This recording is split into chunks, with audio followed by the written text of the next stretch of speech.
These notorious convicts died in prison. In 2017, Charles Manson died from natural causes. No one wanted the body, and he had no known next of kin. Anthony DiMaria was the nephew of hairdresser Jay Sebring, who was killed along with Sharon Tate and many others in 1969. Hello? Our thoughts are always, as they have been over the years, and at the parole hearings with the victims. So our family derives no joy or closure, from Mr. Manson's passing or ill fate of any of the killers. Manson was denied parole 12 times while he was in prison. He died at 83 years old. That's the last thing in the world you want me to do, because I got that Confederate sword in the kitchen. Don't invoke me. Do it. Get it done. In 2020, Peter Sutcliffe, known as the Yorkshire Ripper, died in an English prison after contracting COVID-19. He was serving a life sentence after being convicted in the murders of 13 women and the attempted murders of 7 more. Sutcliffe terrorized northern England from 1975 to 1980. He was arrested in January of 1981. Though he initially confessed his crimes to police, he later contested them in court. He was eventually convicted and sentenced to 20 concurrent life terms. Sutcliffe refused treatment after becoming infected with the coronavirus. He was 74 years old. In 2022, a real estate heir and convicted killer Robert Durst died of natural causes associated with several medical issues. He was serving a life sentence after being convicted of first-degree murder for the shooting death of his friend Susan Berman in 2000.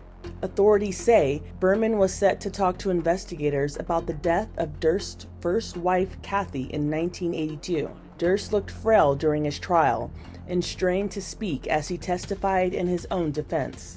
His attorney's requests to have the trial postponed over his health issues were denied by the judge, and the trial went on after being delayed a year because of the pandemic. Robert Durst was 78.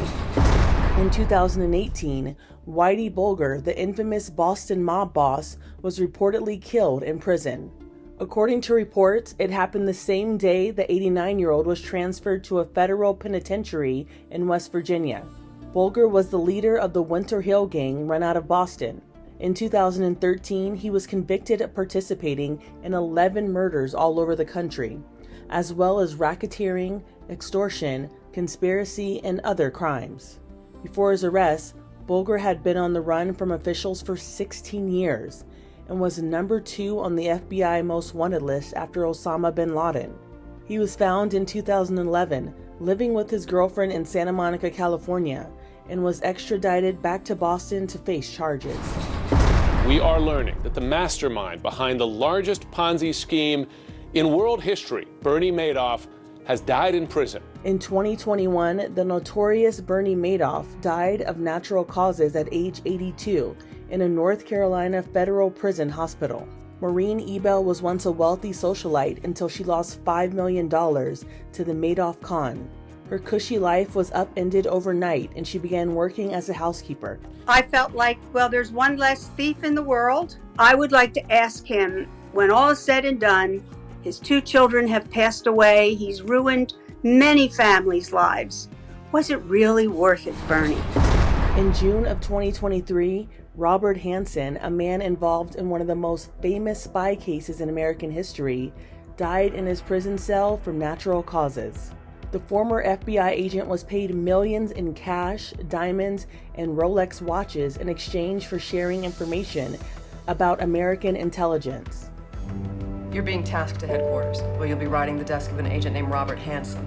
His story was made into the 2007 movie Breach, starring Chris Cooper and Ryan Phillippe. He's a traitor. Started spying for the Russians in 1985. Hansen pleaded guilty to 15 counts of espionage and several other charges. He was 79 years old. For Inside Edition Digital, I'm Andrea Swindall.